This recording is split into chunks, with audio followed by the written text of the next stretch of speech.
नमस्कार साथियों, कुछ बात करें यूट्यूब चैनल पर एक बार फिर आपका बहुत बहुत स्वागत है। आज हम लोग मिर्ज़ा गालिब के बारे में बात करेंगे। गालिब वही बहुत बड़े जो शायर हैं, उनके बारे में हम लोग बात करेंगे। आप सोचते होंगे कि मैं मिर्ज़ा गालिब के बारे में क्यों अचानक बात करने लगा। वो इसलिए कि मैंने एक ये पुस्तक पढ़ी है, हंसराज रहबर की लिखी हुई गालिब बेनकाब। ये पुस्तक है, देखिए, हंसराज रहबर और गालिब बेनकाब। बहुत सुंदर पुस्तक है साथियों, और मिर्ज़ा गालिब के बारे में इसमें बहुत ही गहन अध्ययन किया गया है। ये पुस्तक पढ़ने के बाद में मुझे लगा कि मैं आपसे इस बारे में चर्चा जरूर करूं, क्योंकि इस पुस्तक को पढ़ने के बाद में पढ़ने वाले के ख्याल गालिब के बारे में बदल जाते हैं। वैसे तो गालिब बहुत बड़े शायर हैं। हजारों ख्वाहिशें ऐसी कि हर ख्वाहिश पे दम निकले, बहुत निकले मेरे अरमान लेकिन फिर भी कम निकले, और बहुत बेआबरू होकर तेरे कूचे से हम निकले। कहते हैं कि गालिब का है अंदाजे बयां, और पीनस में गुजरते हैं मेरे कूचे से वो इस तरह, कंधा तक कहारों को बदलने नहीं देते। इस तरीके के बहुत से शेर, बहुत सी गज़लें प्यारी प्यारी गालिब ने लिखी हैं। लेकिन शेरो शायरी के अलावा गालिब ने एक पुस्तक गद्य में भी लिखी है। वो फारसी में लिखी गई है और उसका नाम है दस्तंबू। दस्तंबू का हिंदी में अर्थ होता है सुगंधित फूलों का गुच्छा।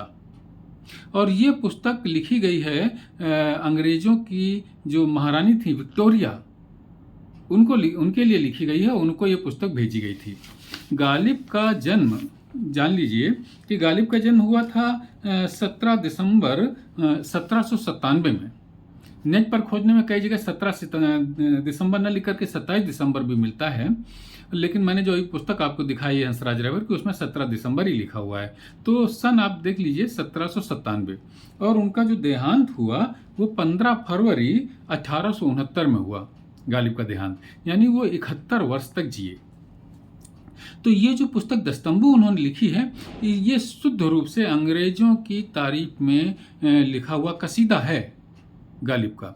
अब गालिब की सोच समझ पर सवाल यहीं खड़े होते हैं कि ये इस पुस्तक में ये जो पुस्तक है, इसमें मई 1857 से लेकर के जुलाई 1858 तक का पूरा इतिहास दर्ज है। यानी कि आप जानते होंगे कि 1857 में हमारे देश का प्रथम स्वतंत्रता संग्राम हुआ था, और हमारे देश के जो स्वतंत्रता सेनानी थे उसमें लड़े हुए थे। उनके बारे में गालिब ने इसमें लिखा है, और उनके लिए बहुत ही आपत्तिजनक शब्दों का, कहें तो अपशब्दों का प्रयोग किया है गालिब ने। उसी संदर्भ में मैं आपसे चर्चा करना चाहता था कि गालिब जैसा महान शायर ऐसे शब्दों का प्रयोग कैसे कर सकता है। तो मैं आपको बताऊंगा, इसको मैंने कुछ नोट किया है, तो आप देखिए कि इस पुस्तक में गालिब ने लिखा क्या है। और ये पुस्तक जो दस्तंबू है वो किन परिस्थितियों में लिखी गई।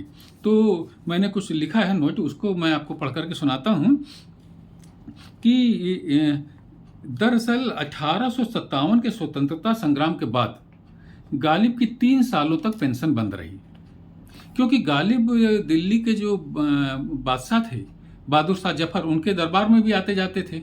अंग्रेजों ने कुछ उन पर भी शक किया कि इनका विद्रोह में हाथ हो सकता है, तो उनको जो बराबर पेंशन मिलती थी गालिब को अंग्रेजों के द्वारा, उसको बंद कर दी। गालिब को पेंशन क्यों मिलती थी ये एक और इतिहास है, फिर इस पर कभी चर्चा करूंगा। लेकिन गालिब को खानदानी पेंशन मिलती थी। असल में उनके चाचा सेनानी थे, अंग्रेजों की तरफ से लड़ा करते थे। तो वो जब चाचा मर गए तो चाचा ने इनको गोद ले रखा था गालिब को, तो फिर इनको पेंशन मिलती रही। वो मृत्यु तक इनको पेंशन मिली। वो पेंशन 3 सालों तक इनकी बंद रही। तो ऐसा तमाम जगह लिखा हुआ है कि दस्तंबू जो पुस्तक गालिब ने लिखी वो विक्टोरिया को लिखी, महारानी विक्टोरिया को, और अंग्रेजों का कसीदा, अंग्रेजों की तारीफों के पुल उस पुस्तक में इसीलिए बांधे कि शायद उनकी पेंशन शुरू हो जाए।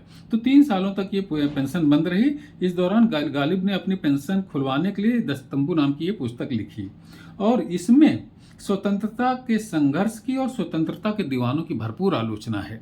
इस पुस्तक में गालिब ने इस पुस्तिका में स्वतंत्रता के सेनानियों के लिए अपशब्दों का प्रयोग किया है। वो अपशब्द क्या हैं आप देखिए। सच तो यह है कि अंग्रेजी हुकूमत के अलावा किसी दूसरी हुकूमत में इंसाफ की उम्मीद करना बिल्कुल नादानी है। गालिब लिखते हैं, जबकि अंग्रेज हमारे देश में जुल्म ही करते रहे, हमारे देश के स्वतंत्रता सेनानियों के साथ उन्होंने कोई न्याय नहीं किया। जिसने भी आज़ादी की बात उठाई उसको उन्होंने फांसी के फंदे पर लटकाया, महिलाओं के साथ में तमाम तरीके का शोषण किया और तमाम लोगों को फांसी दी। इसके बाद भी गालिब लिखते हैं कि सच तो यह है कि अंग्रेजी हुकूमत के अलावा किसी दूसरी हुकूमत में इंसाफ की उम्मीद करना बिल्कुल नादानी है। इस पुस्तक के पृष्ठ 142 में लिखा हुआ है। अब आगे देखिए, मेरठ के सिपाही जब दिल्ली आए तो गालिब ने उनके लिए अत्यंत अत्याचारी और बर्बर, नमक हराम, अंग्रेजों के खून के प्यासे, इन शब्दों का प्रयोग किया। मेरठ से ही स्वतंत्रता की चिंगारी सुलगी थी, तो वो मेरठ के सिपाही जब लड़ते हुए दिल्ली पर हमला कर दिया उन्होंने, तो गालिब ने उनके लिए इन शब्दों का प्रयोग किया है, जो मैं एक बार फिर आपको पढ़ करके सुनाता हूँ। गालिब ने उनके लिए अत्यंत अत्याचारी, स्वतंत्रता सेनानियों के लिए ये शब्द प्रयोग किए उन्होंने, अत्यंत अत्याचारी और बर्बर और नमक हराम, अंग्रेजों के खून के प्यासे जैसे शब्दों का प्रयोग उन्होंने किया है। गालिब कहते हैं अंग्रेज शासकों की मृत्यु पर शोक मनाना चाहिए। यानी हमारे देश के प्रथम स्वतंत्रता संग्राम के जो सेनानी थे, उन्होंने अंग्रेजों को जब मार दिया, तो गालिब क्या लिखते हैं, अंग्रेज शासकों की मृत्यु पर शोक मनाना चाहिए और हिंदुस्तान की वीरानी पर रोना चाहिए। अंग्रेजों को जो मारा गया तो उस पर शोक मनाना चाहिए, ऐसा गालिब कहते हैं। और उन्होंने इन स्वतंत्रता संग्राम के जो सेनानी हैं उनके डाकू और बेहुदा शब्दों का प्रयोग किया। कालों की फौज, इनकी जो फौज थी स्वतंत्रता संग्राम के सेनानियों की, उनके लिए गालिब ने प्रयोग किया शब्द कालों की फौज, नीच, आवारा लोगों का गिरोह। कालों की फौज, नीच और आवारा लोगों का गिरोह स्वतंत्रता संग्राम के सेनानियों के लिए उन्होंने कहा। और अंग्रेजों के लिए कहा कि वे शेर दिल विजेता हैं। जब अंग्रेजों ने स्वतंत्रता संग्राम सेनानियों को मार डाला, दिल्ली से खदेड़ कर बाहर कर दिया, तो वो कहते हैं कि अंग्रेज शेर दिल विजेता हैं। 18 सितंबर को गुमराह विद्रोही शहर के भीतर और बाहर, और जब दिल्ली से ये स्वतंत्रता संग्राम सेनानी निकल गए, अंग्रेजों ने उनको मार करके भगा दिया, तो स्वतंत्रता संग्राम सेनानियों के लिए गालिब इस दस्तंबू वाली पुस्तक में लिखते हैं कि गुमराह विद्रोही शहर के भीतर और बाहर से खंजीरों की तरह भाग निकले। खंजीरों मतलब सुअर।